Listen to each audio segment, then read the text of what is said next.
Hello, ഞാൻ പ്രീത ചേച്ചി. ഞാൻ ഇന്ന് വന്നിരിക്കുന്ന ഒരു രക്തപല്ലവി എന്ന് പറഞ്ഞ ഒരു ഔഷധ സസ്യത്തെ നിങ്ങൾക്ക് ഒന്ന് പരിചയപ്പെടുത്താൻ വേണ്ടിയിട്ടാണ് കേട്ടോ. ഞാൻ യൂട്യൂബിൽ ഒത്തിരി സെർച്ച് ചെയ്തിട്ടും ആരും ഇങ്ങനെ ഒരു വീഡിയോ ചെയ്തിട്ടില്ല. കാരണം ഇതിൻ്റെ ഗുണങ്ങൾ എൻ്റെ അനുഭവത്തിൽ എനിക്ക് നല്ലതെന്ന് തോന്നുന്ന കാര്യങ്ങൾ മാത്രമാണ് ഞാൻ വീഡിയോയിൽ ഉൾപ്പെടുത്താറുള്ളൂ. കാരണം ഈ സസ്യം ഞങ്ങളുടെ വീട്ടിലുണ്ട്. എനിക്ക് വർഷങ്ങൾക്ക് മുമ്പ് എന്നെ ഇങ്ങനെ ഒരു എട്ടുകാലി കടിച്ചപ്പം അത് എനിക്കറിയത്തില്ലായിരുന്നു എട്ടുകാലിയാണെന്ന് എനിക്കറിയില്ലായിരുന്നു.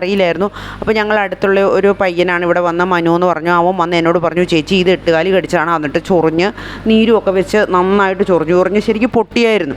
അപ്പോൾ അവൻ്റെ വീട്ടിൽ ചെന്ന് അവൻ എനിക്ക് ഈ ചെടി തന്നു. ഈ ചെടിയുടെ പേര് അവനും അറിയില്ല ശരിക്കും. അവനൊരു വൈദ്യം കൊടുത്തതായിരുന്നു ഈ ചെടിയെ.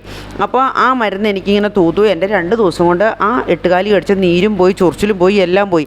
അപ്പോൾ നമ്മൾ എട്ടുകാലി കടിച്ചു എന്നും പറഞ്ഞ് നമ്മൾ ആശുപത്രിയിലൊന്നും പോകേണ്ട കാര്യമില്ല.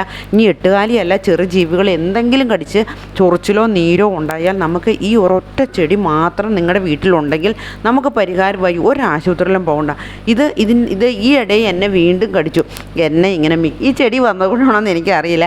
മിക്കവാറും ഇതിലെയൊക്കെ ഈ പറമ്പിക്കടയൊക്കെ നടക്കുന്ന ഒരു വ്യക്തിയായിരുന്നു ഞാനതുകൊണ്ട് എന്നെ ഇപ്പോഴും എന്തെങ്കിലുമൊക്കെ കടിക്കും. ആ കടിച്ചു കഴിഞ്ഞാൽ എനിക്കതൊരു പ്രശ്നമല്ല. കാരണം വെച്ചാൽ നമുക്ക് മരുന്ന് നമ്മുടെ കയ്യിലുണ്ടല്ലോ, പിന്നെ നമ്മൾ എന്തിനാ പ്രശ്നം ഉണ്ടാക്കണേ. അപ്പോൾ അതെന്ത് ചെയ്യുക, അതപ്പം തന്നെ എടുക്കുന്നു, ഉരച്ചു തൂക്കുന്നു. നമുക്ക് അതുകൊണ്ടൊരു പേടിയും വേണ്ട. അതുകൊണ്ട് നിങ്ങളുടെ വീട്ടിൽ ഇങ്ങനെ ഒരു ചെടി ഉണ്ടെങ്കിൽ ഒന്നിനെയും നിങ്ങൾ ഭയക്കേണ്ട കാര്യമില്ല. ചെറു ജീവികളായ ഉറുമ്പ്, ഈ എട്ടുകാലി, പിന്നെ ചെറിയ പുഴുകൾ, ഇതൊക്കെ കടിച്ച് എന്തെങ്കിലും നീര് വെച്ചാൽ ഇതിന് ആൻറ്റി ഇൻഫ്ലമേറ്ററി ഗുണങ്ങളുണ്ടെന്ന് ഞാൻ ഇങ്ങനെ ഗൂഗിളിൽ സെർച്ച് ചെയ്തപ്പോൾ എനിക്ക് കിട്ടിയിട്ടോ. അതുകൊണ്ടാണ് നമ്മുടെ ഈ നീരും ചൊറിച്ചിലും ഇത് മാറാനുള്ള കാരണം.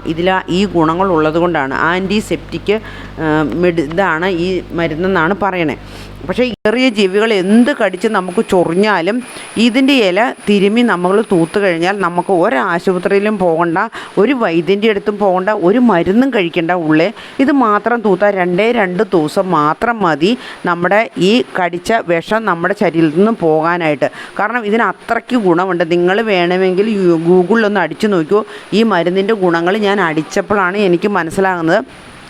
അതിന് മുമ്പ് എനിക്കിങ്ങനെ ഞാൻ കിട്ടിയത് ഇങ്ങനെ പ്രയോഗിച്ചു എന്നുള്ളതല്ലാതെ ഇതൊന്ന് വീഡിയോ ചെയ്തേക്കാമെന്ന് വിചാരിച്ച് അടിച്ചപ്പോഴാണ് ഈ രക്തപല്ലവിയുടെ ഗുണങ്ങൾ എന്തൊക്കെയാണെന്ന് നമ്മൾ അറിയുന്നത്. അതുകൊണ്ട് നിങ്ങളുടെ വീട്ടിൽ ഇങ്ങനെ ഒരു ചെടി ഇല്ലെങ്കിൽ നിങ്ങൾ ഏതെങ്കിലും ഒരു നഴ്സറിയിൽ പോയി ഒരു ചെടി വാങ്ങിച്ച് കൃത്യമായി നിങ്ങളുടെ വീട്ടിൽ നട്ടുപിടിപ്പിക്കണം കേട്ടോ. അത്രയ്ക്ക് അത്യാവശ്യമുള്ള ഒരു ചെടിയാണിത്. എവിടെ എന്ത് കടിച്ചാലും നമുക്ക് ഈ ഒരു ഔഷധ സസ്യം മാത്രം മതി. അപ്പോൾ അടുത്ത വീഡിയോ ആയിട്ട് വരുന്നവരെ താങ്ക് യു ഫോർ വാച്ചിങ്.